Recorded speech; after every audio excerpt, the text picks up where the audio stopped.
Hey, good morning, everybody. I hope you're enjoying your pizza.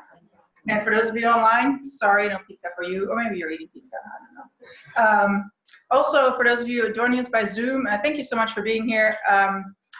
We'll check on the chat box after we finish with the presentation if you have any questions. We do ask you to mute yourself if you're not already, just to make sure we don't have any weird sound interference.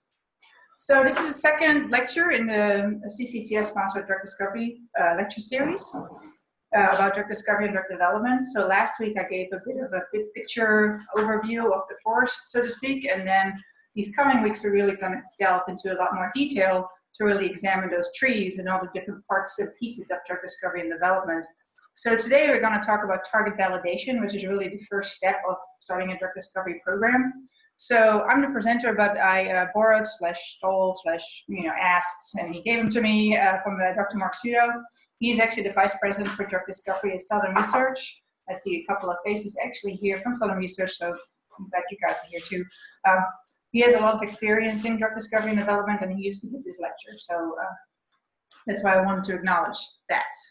So this is kind of the map that we went through last week when we talked about a drug discovery and development pipeline. But here in the beginning, starting on the left side, early stage research and discovery, and hopefully you get all the way to the end and get an approved drug so you can start selling your drugs on the market and alleviate suffering of patients. So I thought something would pop up. What we're going to talk about today is this very first piece, which is target identification. So how do you actually identify a target? So what is the target, first of all? And some of this will be somewhat repetitious from last week, but for those of you that weren't here last week, I will repeat some of the concepts. So a target is really the naturally existing cellular or molecular structure involved in a disease that a drug in development is meant to act on. So really on the microscopic molecular level, what do you want your compound to physically bind to and have an effect of some sort? In order to define it, you really need to very well understand the molecular mechanism of the disease. So maybe a particular signal transduction pathway, the receptors that are involved in pathophysiology, and so on. And even if you've identified a pathway or a process, the more precise you can get in that process or pathway to identify exactly what your target is, even if you know what protein you want your drug to bind to or inhibit or activate, what part of the protein would that be? Would it be an enzyme pocket? Would it be an allosteric modulation site? Things like that. The more precise you can identify that, the better you're off with subsequent later stages of drug discovery and development. So you really need to understand your basic research, your pathophysiology in exquisite detail. And you've seen this picture before too, where everything that's highlighted in blue in this particular version of the drug discovery and development pathway is relatively easy.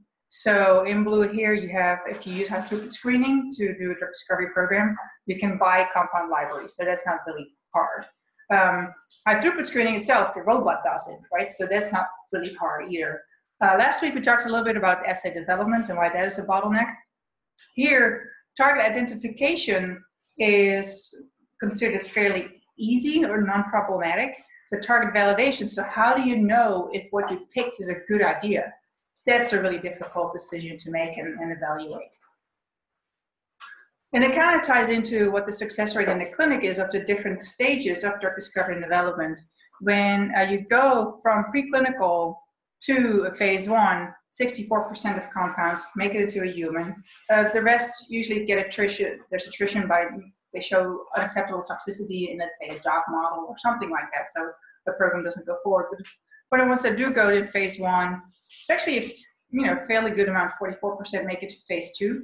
Phase 2 is really where the rubber meets the road, where you're gonna evaluate: does my drug treat the disease, yes or no? And there, only 1 in 5 make it. And that has to do with that, did we pick the right target many times? There's other reasons for attrition as well, but the therapeutic lack of therapeutic efficacy is a big one. And many times it is because the target, even though you try to justify that it was a good idea to go after, ultimately when you have a modulator that manipulates the target, it doesn't result in, treatment of a disease. That means that your program is dead. So here's some typical numbers that Mark gave me. So, let's say large pharma starts about 100 new screening programs, or they develop an assay around new targets. About half of those may find actually suitable chemical matter or small molecules, scaffolds to pursue. Out of those, again, about half of those go into late-stage lead optimization, so going into GLP toxicity testing, things like that, scale-up manufacturing. Of those, about 10 go into phase 1. So again, there's quite a bit of attrition here. And then, of course, in the clinic, we just saw slides for that, chances go down every time. So why do compounds then fail? So it used to be that pharmacokinetic parameters were the killer of drugs that went into humans. Now, we have gotten a lot better as a community as a whole predicting human pharmacokinetics and human behavior of drugs in humans by using in vitro models of liver microsomes, hepatocytes. There's cell culture studies in which you can evaluate how well the drug may be taken up in your intestines, things like that. We also may compare the behavior of our drugs in liver microsomes of a bunch of different species. So, mouse or a rat versus a dog versus a monkey versus a human. Which one resembles the human number the best? Well, maybe we should go into that particular animal to look for pharmacokinetic behavior, things like that. It's still going to be an approximation because we just don't know what happens in a human until you do a human experiment. But we've gotten a lot smarter about teasing out some of these things beforehand. Now, there may be toxicity not predicted by animal studies. For whatever reason, maybe there's pathways that are existing in us humans or primates in general that may have not existed in, let's say, your mouse model that you've used. There may be commercial reasons why programs do not go forward. For example, Pfizer late last year decided to completely abolish all their neurodegeneration programs. It just shut it down for commercial reasons. So that would be a reason why a program would not go forward in a pharmaceutical company. But then again, the majority of time, once you get to a clinical candidate, is that there's lack of efficacy of your new drug. So that could be that your biological rationale is incorrect. So that will be the ideal situation almost, right? If you have a compound that fails, but you know that compound manipulates the target, it got to the place in the body where it needed to act, that means you tested your hypothesis and your hypothesis is wrong. I mean, the answer sucks, but at least you know that, okay, this is not useful to pursue for anybody in the world. And that's actually been somewhat of a push where some consortia are saying, as for-profit companies and so on, or even academic institutions, let's share what programs failed. Because many times, that doesn't get published, and because there's no sexiness usually in the paper, it's this didn't work. But it's actually really important because let's say you have identified a molecule that inhibits a certain target and other companies are pursuing that same target. Well, you can imagine how much effort, money, resources, people, patients, subjects that are enrolled in clinical trials, you can save them the trouble if you would share that your program failed. Now, if you're really cynical, you could see, well, as a pharmaceutical company, I'm not going to tell my competitor this is not going to work because I'd rather have them spend the money on it, and then have a competitive advantage. At least for some of the conferences and so on, I've been to the representative of the larger pharma, or at least paying lip service to, yeah, we need to share this more. And I'll go a little bit more detail. What is the relevance of the animal models? We may have shown that we could, cure cancer in a mouse model, but it didn't work in humans. Well, maybe our mouse model isn't correct. The same with Alzheimer's that I'll talk about in a second, a little bit more detail. So this was a paper that was published a couple of years ago, European Drug Target Review. The title, as you can see here, is Validating Molecular Targets in Clinical Drug Discovery. This was actually an analysis of programs from Pfizer. And they went through their own programs and they identified, what could we maybe do differently to improve our chances of success. And what they kind of figured out is what's really important, they call it the 3 pillars, I believe, what they then started using going forward, is you need to have a deep understanding of the drug exposure at the site of action. So how much does actually get into, let's say, the brain, and then maybe even the subpart of the brain where you need your drug to work. Does your drug then actually bind to the target, yes or no? And the more detail you know, the better off you are with what's the on rate, what's the off rate, things like that. and a clear expression of functional pharmacological activity. So if the drug binds to the target, does it actually result in an outcome and an effect of some sort? And here they come to see that they say the latest, so this is their expression of functional pharmacological activity, reaches the highest significance for prediction of success in clinical trials. So an in-depth biological understanding of a molecular target is one of the very early steps in the entire drug discovery and development process, which can determine later success or failure of the emerging drug candidates required. So here, Pfizer kind of said, we really need to pick the right target. It's going to be, on the front end, your best predictor for success. And there was a similar paper in Nature Reviews Drug Discovery in the same year. Lessons learned from the fate of the AstraZeneca drug pipeline, a 5-dimensional framework. So they had their own evaluation. I think they evaluated between 150 and 200 programs or so, everything that they had in about a 5-year span, and all the stages of development, from preclinical to all the way. They didn't analyze phase 3 trials, but up to phase 2. They didn't use phase 3 trials to evaluate because it said for even one company, there's just too few of the phase 3s that there's not going to be any meaningful data that comes out of that. But what they identified is what they call the 5 R's. So Pfizer had their 3 pillars. AstraZeneca came up with the 5 R's. You need to have the right target, use the right patient. So how do you stratify the subjects that you enroll in clinical trials? It needs to get to the right tissue, which again comes to that, does your drug actually get to the site of action? Physically, does it go to the liver? It needs to work in the liver or whatever it needs to be. Is there enough free concentration of the drug to have an effect? Does it have the right safety profile? Which of course will differ depending on the indication. 10-day antibiotics course will probably have a very different safety profile than a Parkinson's drug that you're going to have to take the rest of your life, things like that. And then, especially for commercial companies, does it have the right commercial potential? Now, this doesn't necessarily mean that you need to have thousands of potential patients. This can also be a smaller subpopulation because there's incentives from the government, from the FDA, that can actually result in benefit to pharmaceutical companies if they develop a drug for what they call maybe rare neglected diseases. They can get a voucher from the FDA that pretty much says, don't bypass, start, or how it is just the monopoly, you don't have to go to jail and you get money and stuff like that. They give actually a voucher where the company can bypass everybody in line and kind of get to the front of the line to get their next drug approved.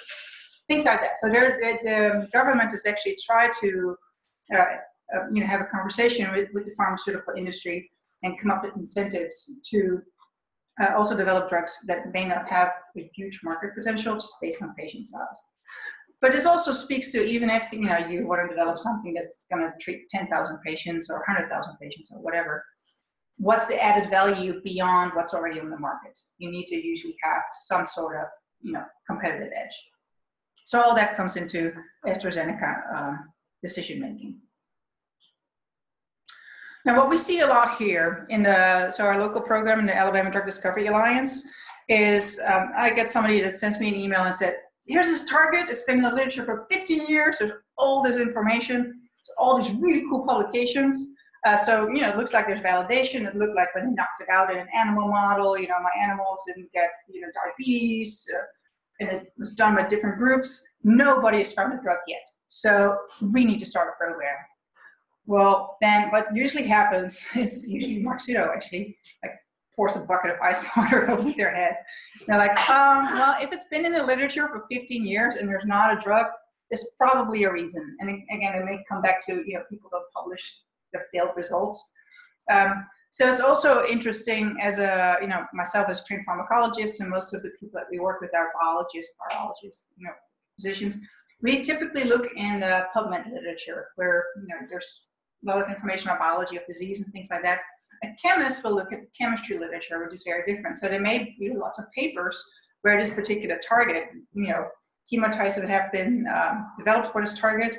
Again, if the target is in the literature and there's been papers that describe, small molecules that interact with the target, that probably means the company had a program, it failed for some reason, and they decided to publish it to get something out of it.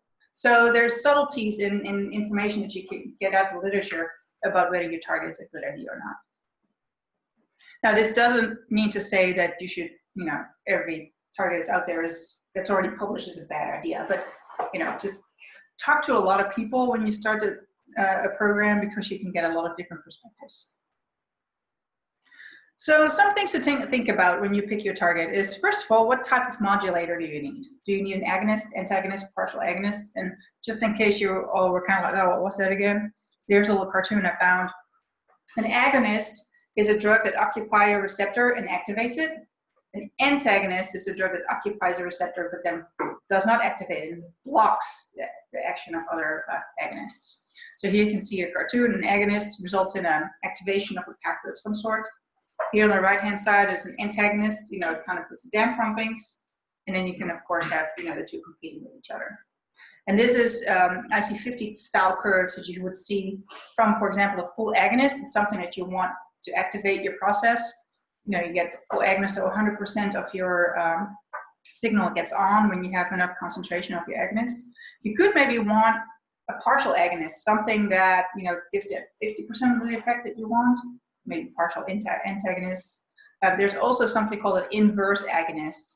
Now we're getting into kind of fancy pharmacology, but it depends if you want to inhibit something, activate something, and if the natural state is it's always on and you want to turn it off, or if it's always off and you want to turn it on. But you need to make these kind of decisions because it informs what kind of assays and testing systems you're going to set up in order to test all your drugs. Now, some other consideration is where's the target? Brain is a good example. Again, if you want to have a target that's only expressed in the brain, you better design compounds that can penetrate the blood-brain barrier.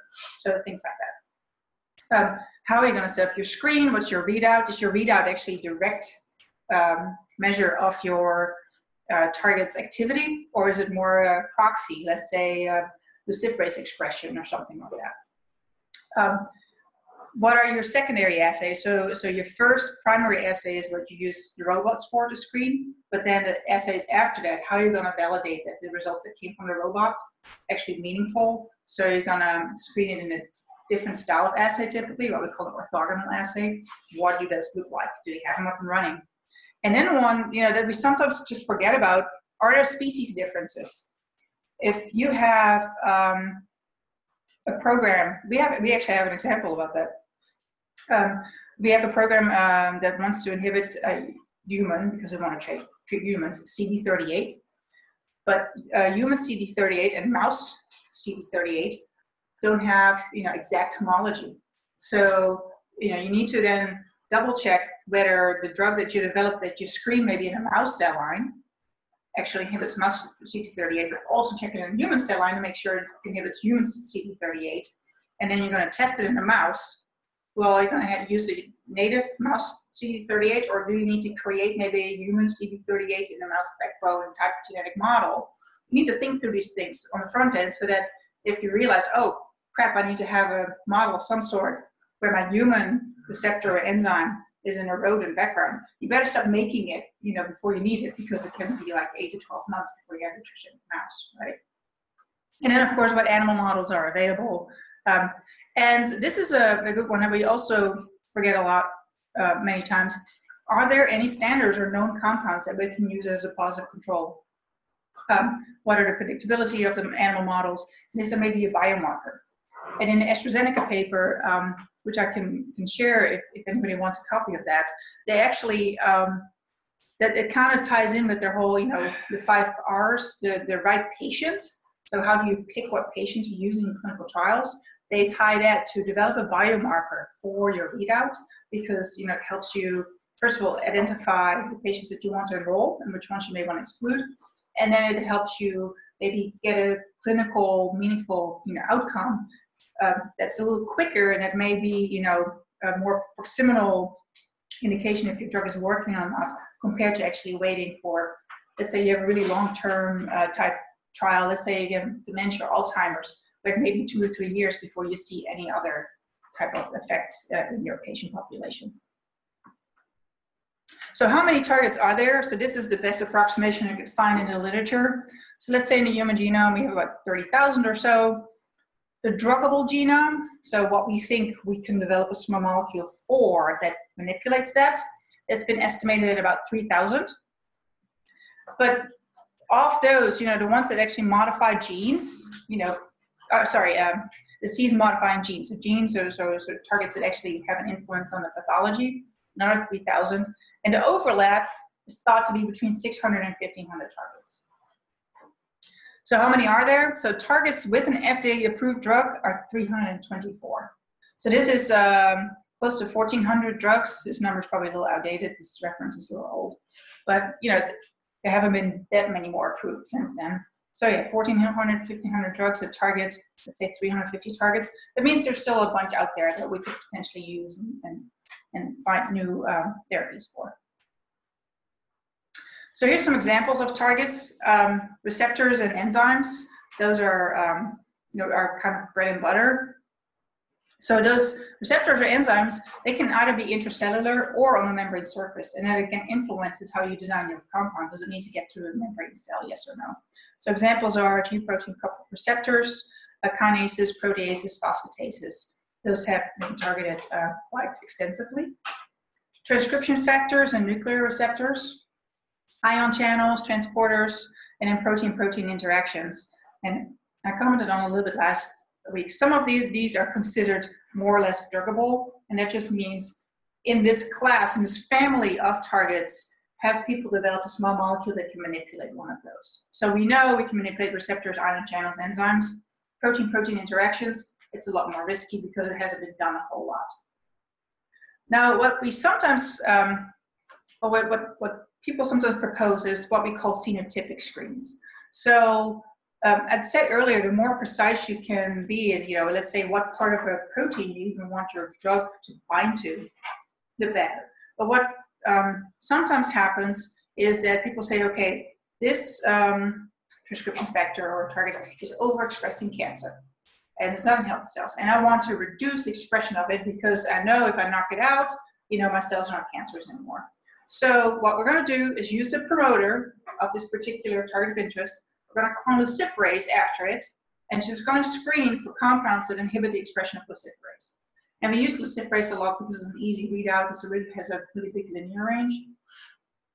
The problem is, you do a screen of, let's say, 200,000 compounds, you get some hits, you see an effect on luciferase, you do some controls to make sure you just don't kill the cell, which would result in, luciferase signal going down.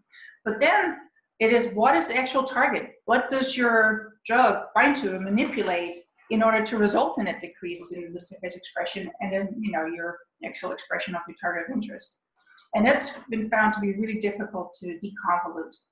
And at some point, the chemists, they can only do so much with manipulating a chemical structure, but it's kind of a black box that you throw the compound on and you get a result. So, whereas it would be very informative if you know the molecular structure, you can maybe use some modeling and have a 3D structure of your target receptor, and you know exactly where your drug binds, and you want to improve, the binding affinity, and you can see there's a little groove there. You can maybe, make an aliphatic chain, or maybe there's a hydrophobic pocket over there that you just, space it out with 2 carbon atoms. You could put something greasy there.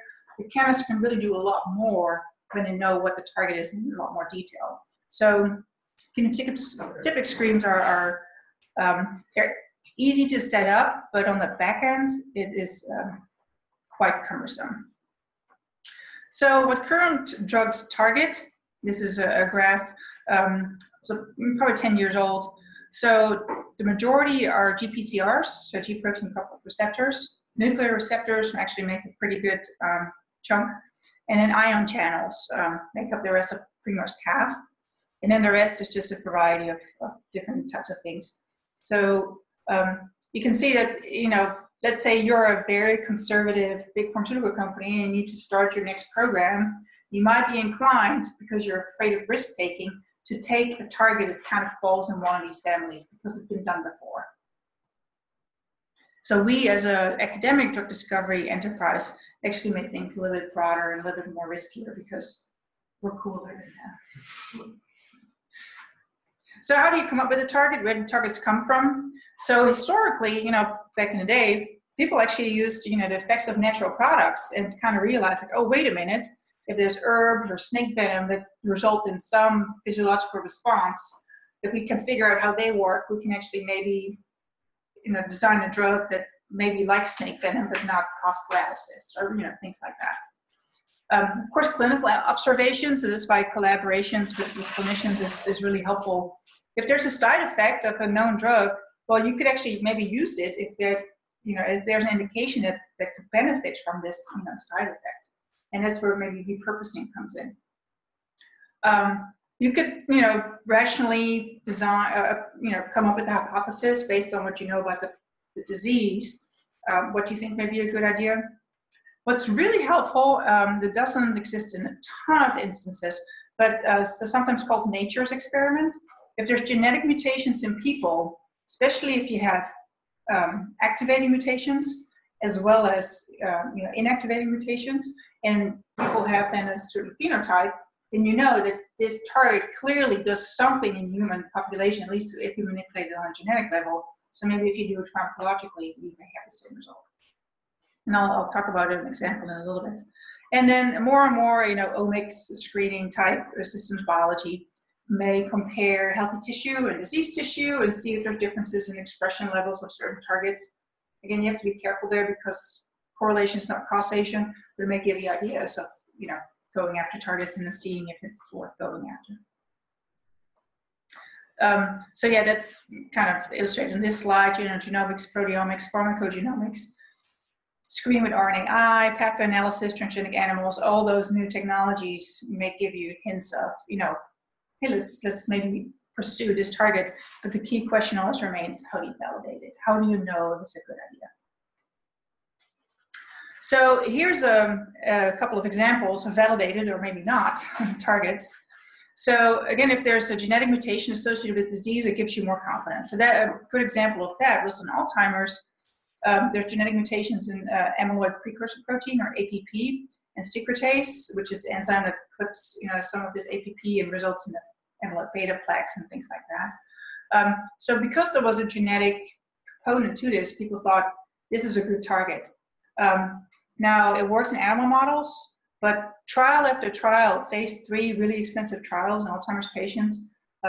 Recently, one of the ones that was still going on failed as well from different companies. If all the trials keep failing, even though you have clinical correlation with the genetic mutation, even though you have animal models that say that this should work, if it doesn't work in a bunch of phase 3 trials, your hypothesis is probably wrong. Sometimes it's okay to admit that. HER2 and breast cancer kind of came out of a genetic mutation analysis. Kinases, they, especially in the oncology area, there's been a lot of kinase programs in the last couple of years, but you really have those targeted, instead of generic, people used to give you chemo and hope your tumor dies before you do. It's very crude. Now they can sequence your tumor sample, see if there's maybe kinases that are overactive, and we have a lot of different drugs that can target those particular kinases. And then this is a cool story. So sometimes in disease processes, certain enzymes are activated and things like that. So an example is inflammation in COX-2. So I have a little bit more detail about this. So the question here is COX-2 validated target, yes or no?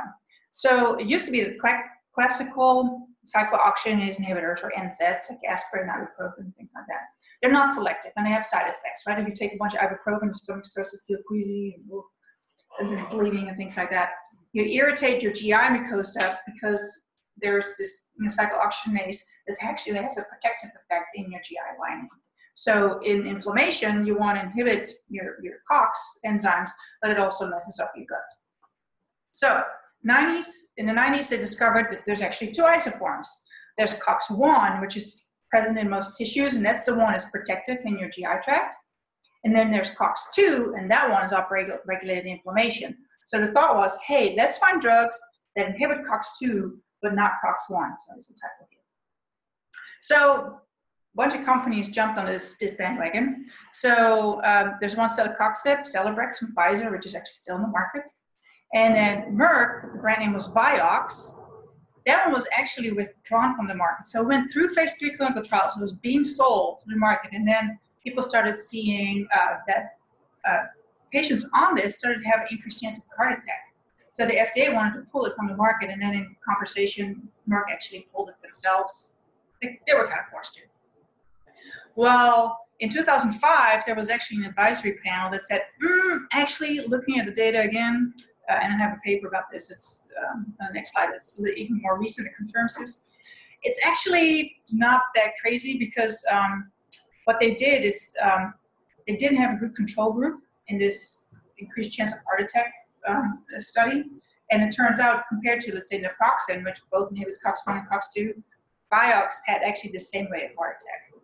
But Merck actually decided not to put it back on the market because their image, had suffered a severe blow, and many times the pharmaceutical companies already don't have the greatest of, reputations and so on. They decided just from business reasons to not put it back on the market. Now, actually, there's a new company, ture Pharmaceuticals, and they actually licensed this from Merck, and they're doing phase 3 clinical trials right now in joint pain in a very targeted population, hemophilia patients. So they're doing phase 3 studies right now. They raised $5 million late last year. So now it actually may make it back in the market, which is for a small patient population.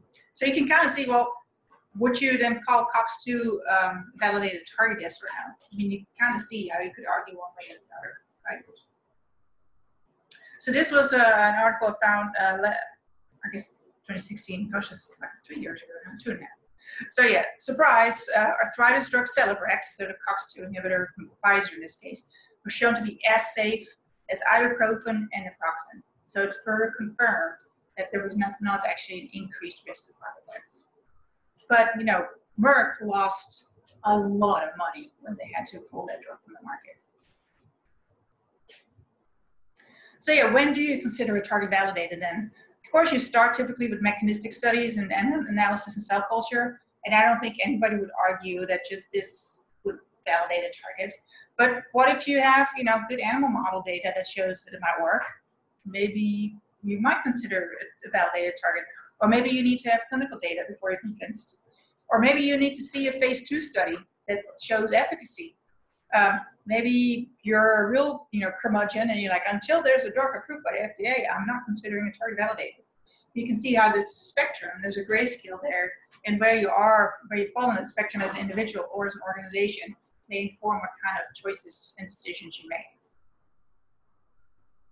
So here's this is a really cool blog, by the way. In the pipeline, Derek Lowe, he used to work with Vertex Pharmaceuticals. He now works at a different company, I forgot which one, because he was laid off, but he's a pharma. So it's actually a blog that's now on the Science Translational Medicine website.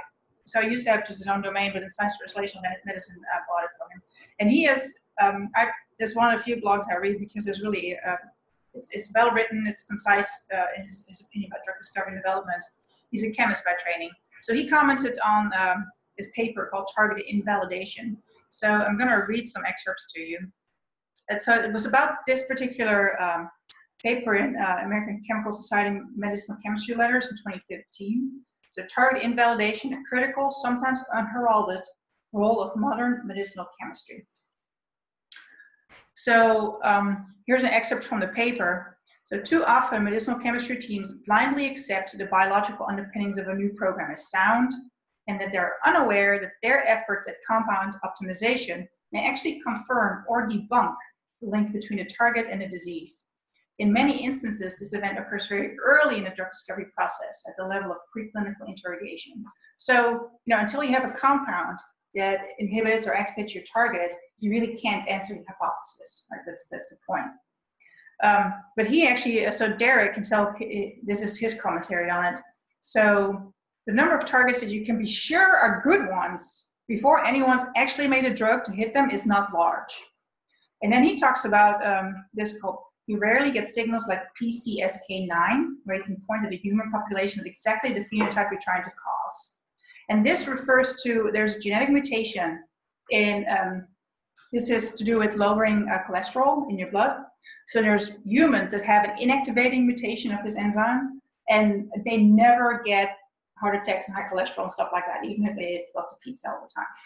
Then there's also the opposite phenotype, where they have a constitutively active enzyme. And those people, even if they are taking care of their health and diet and exercise, they're very prone to high cholesterol and so on. So there you have a really nice genetic link, right, between patients and ultimately therapeutic outcome.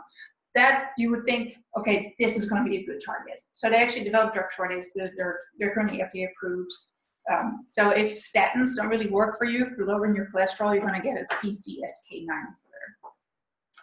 And then he says, there are a few targets kicking around out there that have never really been drugged, but everybody's still pretty sure it would be a good thing to work on. So P53 or MYC in cancer, for example. But that list is very short. So otherwise, unless somebody else has blazed a trail, you're going to be finding out not only is this compound going to hit the target, but is this target worth hitting in the first place? You really don't know until you do the experiment. And here, I won't read through it in detail, and you can get the slides and the reference to the paper. But the paper stresses, you know, the infrastructure behind the program should be stress tested at a very early stage. And this is very typical. We see it in our hands all the time. The fear of obtaining suboptimal results from a suboptimal compound should not be a reason to defer system testing. So what happens a lot is the chemists are like, oh, this one is not good enough yet to test in an animal model, because they're afraid if the results are negative, the program is going to be cut. Whereas they're like, oh, we should make the perfect compound before we can, test our hypothesis, yes or no. But you could make the argument, okay, actually do a suboptimal compound, maybe dose 4 times a day or something, you know, ridiculous that would never happen in a human situation. At least get, again, more of that validation. If you hit this target, are you going to have an outcome in a disease, yes or no? So Derek Lowe says here, don't keep telling yourself that you're waiting for a better compound before even asking the hard question. Otherwise, you have a compound that's optimized in every direction and is ready for the clinic before you know if you should have been doing all that work in the first place. And then, so let me just skip that. So the criteria for target evaluation, what we look at, what the whole field looks at, and then, you know, what weight you give to different parameters differs from where you're coming from. But, you know, is the target druggable? Is there evidence that that is there to support the drug discovery program? Are there already existing small molecule inhibitors for this type of class? What are my animal models that are available, and are they readily available? Do I need to use a special contractor? Is there only one, you know, investigator in the whole world that has the animal model and they're kind of a pain in the ass to work with? You know, stuff like that. That factors into your decision, right? Are there species differences? Is there a biomarker available? Do you have any structural information? The more you have, the better you're off. So if you have a protein crystal structure, you're golden. Maybe in a Mars structure would do in a pinch. And then, of course, intellectual property position is a consideration as well. And your competition. Are there 10 companies that you know of already working on this target? And do they have big pockets? And do you know if they're good scientists, yes or no? Because many times we don't want to start a program that we know commercial entities are going after. It just doesn't make sense as an academic institution to compete with the Pfizer or Merck that's going to be able to pump millions and millions of dollars in programs. And you could argue, oh, but we're smarter than them, but they're smart too, and they hire smart people. So that's kind of not a good argument. So we have a few examples in a local program where we did phenotypic screens. It's kind of what I talked about earlier. We have a promoter driving expression of luciferase. In some cases, we wanted to increase expression of a target. In some cases, we wanted to downregulate it. So hematogenase 1 is a kidney disease program with Dr. Anupam Agarwal. 14-3 beta is a Parkinson's disease project with Talina Kubian. And TXNIP is a diabetes project with Dr. Anat Shalev. But in all of those cases, we're still trying to figure out what is the target. For example, in 14-3 theta program, we have really potent compounds that, that do the job that we want them to do, but we have no idea how they work. So we have no idea what the potential liabilities might be. We do need to optimize the compounds a little bit more because the metabolic stability is really, really bad, but we don't know how we can manipulate it while not messing with how well it interferes with 14-3 theta. Whereas if we knew that and on a molecular level, we're in much better shape. So actually on a strategic level, we will not accept phenotypic programs anymore in the ADDA. It just, you end up going down rabbit holes, and it just makes it really, really difficult to start a program, or to, not to start a program, but to actually continue it once beyond the chemistry phase. Now we do have a few examples where we do have that real understanding on a molecular level how we want to manipulate a target. So CD38, already talked to you about a little bit. That has the difference between human and mouse. So we tested always against both. DPY30 is a target involved in cancer. We know exactly how DPY30 binds to an protein called H2L. We know the interfaces there, so we know exactly what our compound needs to do. LRRK2 is a kinase enzyme, so this kinase is a validated target. We know how that works. And then tau-fin, this is actually a protein-protein interaction project in Alzheimer's disease with Eric Roberson.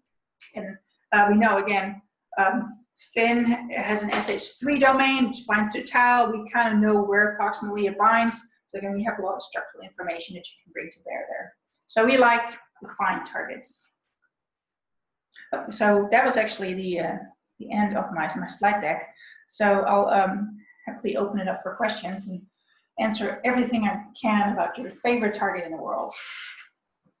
So let me open the chat box just to make sure. There we go. Any questions? Yes. So you're talking about AstraZeneca having the right patient, right target kind of validation. So with regards to that, as you get into more precision medicine, what do you think drug developments kind of go towards, or do you think there's going to be any changes at all? Yeah, I think it kind of, the whole precision medicine kind of piggybacks on the right patient, I think, right, with the biomarker, because it really helps you inform who will most likely benefit from your therapeutic intervention. And it may be that your target population is not as large, but you know, like I said, there's incentives that may still make it a good commercial proposition to have something that's maybe a little bit more targeted, but you're going to make a much bigger impact on those patients' lives because you can actually tell somebody up front they're going to benefit from it, yes or no. So precision medicine doesn't necessarily, sometimes I think we intertwine it with rare diseases, and they're definitely linked, but precision medicine can also be utilized in a broader context. And to some extent, some of it had been used in the past with you know, we all differ in how we metabolize drugs. And there's I'm trying to think now, it has to do with a blood disorder. I think it's just a certain coagulant, anticoagulant that's being dosed to patients, but, you know, a clinician will probably look at, you know, what's your metabolic status, and then based on that, we'll change the dose that you get. That's precision medicine too. And now we're talking about anticoagulants, which is not exactly a rare disease type thing. So yeah, definitely. And then couple that with biomarkers, and you're gonna, so a lot of, when we talk to pharmaceutical companies, many times they ask, when we present the targets that we have in our portfolio that they may want to license from us, do we have a companion diagnostic, yes or no? It's a question that gets asked a lot. So that whole AstraZeneca lesson has definitely trickled down to a lot of other companies. All right, there are no further questions. Thank you so much. I'll see you hopefully next week. I tried to make the series and put it in as logical order as possible, but scheduling happens. So next week, we're going to talk about how to submit an IND. So we're going to skip lots of things, and then it's, okay, we're going to go to the FDA and we want to do a clinical trial. So I'll talk about that next week. So I hope to see many of you then. Again, thanks to everybody online for being there. And this will be on the CCTS YouTube site if anybody wants to watch it again. Thank you.